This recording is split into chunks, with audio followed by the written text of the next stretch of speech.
I sustained very bad injuries to my face this month. I'm in the stage of healing when the scar tissue has formed, but it's still very tender new skin. I'm going to have very obvious facial scarring for the rest of my life.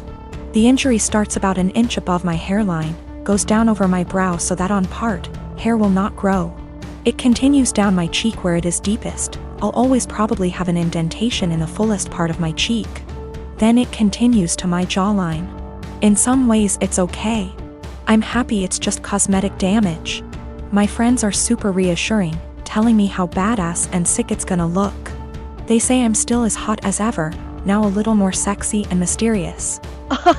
But in some ways it really sucks. I know that I'm always gonna be seen first as the girl with a scar. And it feels especially bad when people look at me differently. This week, I had to fly home for a family thing. It was a plan I'd made long before my injury. I wasn't really looking forward to the pity or people making a big deal of it. I'd rather it not be acknowledged. I'd also met with my dermatologist who said that I was at the stage of scar tissue formation, that I no longer should be dressing the wounds. The skin was healing and instead I needed to be applying topical cream and Vaseline to keep the site clean and moist. It also looks a bit ugly. The building scar tissue is very red and tender, and with the Vaseline over it, looks slick and shiny. So I get on this flight, I have the window seat and I put on my headphones and drift off to sleep when the plane is still boarding. I wake up to this kid, maybe 4 years old, sat next to me, throwing a tantrum. I didn't catch the first part of it and I honestly couldn't understand what he was yelling about. His father said to me, "Can you cover that injury?" I said that my dermatologist recommends I don't, so no, I don't think I will. He started snapping at me saying, "There is no need to be so rude. That injury is graphic and it's scaring my little one." I said, "This is my face. The only damn face I've got. It sucks being told I'm so ugly I can't show my goddamn face in public." He started to backtrack saying, "Just until it's healed," and I said, "It'll always be with me. Maybe teach some compassion and respect instead of telling a girl half your damn age what you think about her face. That's rude." He actually got up after that and I think went to a stewardess about a seat change because a young couple came to sit next to me on a few minutes instead. I've gotta admit I felt so low that I put on my sunglasses and had a quiet cry for a few minutes. I have a daughter, Sadie, with my ex-husband John. We got divorced 5 years ago and I have primary custody while he sees her 2 weekends a month. Last year, he got married to Amanda, who has sole custody of her kids from a previous marriage. Amanda is a SOM, not for any health reasons or so on, she just doesn't want to work, while John works at a 9 to 5. He makes good money to support them, but not enough to live in luxury. I have a much higher paying job. Since it's just me and Sadie, I make sure she has the best possible life. She goes to a private school, set her up a college fund, and she has much better things than most kids, phone, clothes, etc. I still manage to raise her to be humble and not take things for granted, and she's one of the hardest working people I know. Always making sure to get good grades and keep her room tidy. Well, the last few times she came back after a weekend at John's, I noticed that the clothes she was bringing back in her duffel are A, not her size, and B, much cheaper and poorer quality than what I usually buy for her. I asked her why that is and she told me that while she's at her dad's, Amanda takes away her nice clothes and gives them to her kids while Sadie gets the clothes they buy from Target. I asked her if she wanted them back, but she said she didn't mind sharing since all her favorite clothes were kept here. The problem came when I went to pick her up last weekend. I had a business meeting and couldn't drive her over, so Amanda offered to just pick Sadie up from school, which hadn't happened before. When I got there on Sunday, John and Amanda asked me to sit down with them, and when Sadie came to hug me, Amanda sent her to her room quite harshly, saying her punishment wasn't over yet. I was confused because Sadie very rarely misbehaves. They sat me down in the kitchen and said that it was unfair for Sadie to be going to a private school while her kids go to a public one. So they decided that Sadie would be pulled out of private school and put in the same school as the girls. They also said I should keep up Sadie's punishment because when they told her, she blew up at them, told them it wasn't fair, and yelled that Amanda and her kids weren't even her real family, that all they did was steal. I told them in no uncertain terms to off. I would not be pulling my child out of a school she likes, away from her friends, because they can't afford it. I told them they could easily make as much money as me if Amanda started working in her field because she has the qualifications, and the job market is very good. I told them their money problems are not my issue, and if Sadie's items get stolen again or they try to pull her out of school, I'll be taking this to court. They've been blowing up my phone ever since, calling me a selfish. And after telling the story to a friend, he told me I was rubbing my success in their face. But I still don't feel like I did anything wrong. I got temporary guardianship while waiting for a court hearing. We're going to try to get full custody and have John get 1 day a week of visitation, supervised for at least the first few months, and no contact with Amanda or her kids. This way, he still sees Sadie just as much and they can try to repair their relationship, but she doesn't have to go back there. All contact between us is made through emails which are CC'd by my lawyer, and I've asked for Sadie's things back.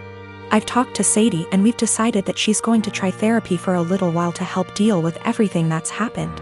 We've had the hearing and our custody arrangements been modified. Any and all decisions relating to Sadie are made by me, and me alone.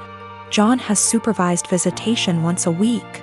And Sadie will continue in therapy to deal with all the issues Amanda and company have caused her.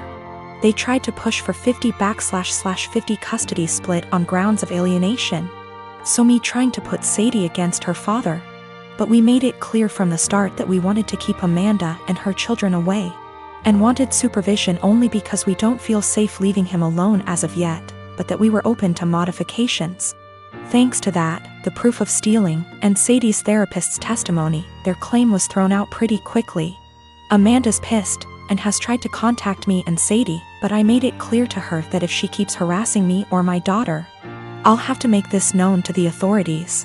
Sadie and I have blocked her everywhere, and any communication between John and us is made through text messages or emails only. So I live in a flat with 3 other people, childhood best friend, a guy from my uni course and his cousin. For the most part we get along really well and rarely have disagreements. However, this has been a real point of contention lately. About 6 months ago I began a relationship with a guy I've known for a couple of years. I know it's still a fairly new relationship, but I really like him. He makes me really happy and we're pretty serious about each other. Up until recently, he would come visit me at my flat 3 to 4 times a week. This was mostly due to the fact that I have chronic fatigue and going on proper dates can be really challenging for me. Instead of going out to dinner or a film or whatever, we'd just chill in my room or the living room, watch TV and get takeout or cook together. I didn't really consult anyone about this, Bex to say. All the other flatmates have their partners over as often if not more so, and B, he rarely spends the night and usually leaves before 10 p.m. because of his work schedule. So the issue, 2 weeks ago, comes to me and tells me that I need to stop having my boyfriend over because it's starting to get annoying. I asked her why and she said it's irritating to have someone who doesn't live there, skulking around all the time. I pointed out that her boyfriend sleeps over 3 nights a week and thus is here more often than mine, and she claimed that was different because they've been together for 11 years and are moving in together once her lease is up. She said she's discussed it with the other flatmates and they've all agreed he needs to stop coming over or he has to chip into the rent, because it's getting ridiculous. Note, nobody else's partner chips in on the rent. I confirmed with the other 2 that yes, this is an agreement they've made. Though my best friend said basically made her agree by threatening to cut off the Wi-Fi and utilities, which are in her name, if she didn't. I asked if this rule applies to everyone, but apparently it's just me. I pointed out that it's unfair and was basically told to deal with it. My potential assholery, I've begun loudly insisting that if my partner isn't allowed to come over, neither is anybody else's. If I answer the door to anyone's partner, I'll send them away. If I come home and someone's partner is there, I'll make a point to mention that I thought we weren't having partners who don't pay rent over anymore. I've asked boyfriend over and over how much rent he's paying and pretend to be affronted and make a fuss when he says he doesn't. Everyone's pretty pissed at me and is telling me I'm being unreasonable. I know I'm being petty, but I think it's unreasonable that there's one rule for me and another for everyone else, and I'm trying to make that point. Am I really the asshole here? Some questions people keep asking. If I knew of something my boyfriend was doing to be annoying / if anyone had told me that he was doing something, I'd have included it. I'm not aware of anything he does, and when I ask why I doesn't like him, I just get a shrug and just do. I will also state I'm bi, and she's never had an issue with any female partners I've had. We don't hang out in the living room much. We literally only use it if there's something we want to watch that I can't get on my bedroom TV and there's nobody else in there. We use the kitchen more often than the living room, but honestly even that isn't that often. We eat far too much takeout pizza rip. A lot of people seem confused, so just clearing up who's who in the situation. The one who brought all this up is not my best friend. Not to get too much into a tangent, but basically just over a year ago I was moving out of halls at university and was looking for a new place, so we decided to move in together. At the same time, a dude from my course was looking for a flat share. We couldn't find a 3-bed but found a really nice 4-bed, and he mentioned his cousin was also looking for somewhere to live, so she got on board too. I only met her last year and we don't really know each other very well. By chronic fatigue I mean chronic fatigue syndrome. Sorry, that's apparently so unclear. I am 18 years old male, I'm a high school senior and proposal season is currently in full swing. I was in my AP Chem class when suddenly an entourage of people entered my classroom with a disabled girl. She has cerebral palsy, that I know. I first saw the posters and the bouquet of flowers she was holding and thought, "Aww, that's sweet of her." Then they revealed the posters and I read my name and was completely taken aback. I literally almost had a anxiety attack. I didn't know what to say at all, and the entire class was cheering and people even started filming. I was straight up frozen for a minute and I could feel myself burning up with embarrassment. Of course I wanted to say no, but since it was so public and everyone was waiting for me to say yes, I did and hugged her. Everyone clapped including the teacher, and I was mortified. One of my buddies asked me if I was okay. Afterwards, since apparently I looked like I was gonna burst into tears, and I told him I literally did not expect that at all, and I didn't want to say yes. He suggested that I go find her after school or something and explain that to her, and I agreed. Now, this girl is really nice. We had a class together last year and sat next to each other for a majority of it and talked quite a lot. I would say we were friends then, but we haven't spoken more than 2 times this school year, so we've definitely drifted apart. That's why I was completely shocked when she sprung the prom asking on me. Usually, people have their friends make sure that the other is at least aware before doing the asking to prevent situations like this. I was contemplating if I should just bite the bullet and go with her, but decided I just couldn't because it is my senior year prom and I was already starting to plan my asking. There's this girl that I've liked for a couple of months now, and I recently heard from my friends that she likes me back, so I was gonna ask her. So I ended up going to the special ed classroom after school where I found her and asked if I could speak to her outside. I told her everything and how I really appreciated the gesture. But I was already planning on asking my crush to prom, and she was crushed. She started crying really loudly and asked me why I couldn't have just said no, and I said that I didn't want to embarrass the two of us in front of all those people. At this point, one of her aides came out to check on us since she could hear the crying, and the girl told her aide what happened and she straight up glared at me and said, "That's not okay."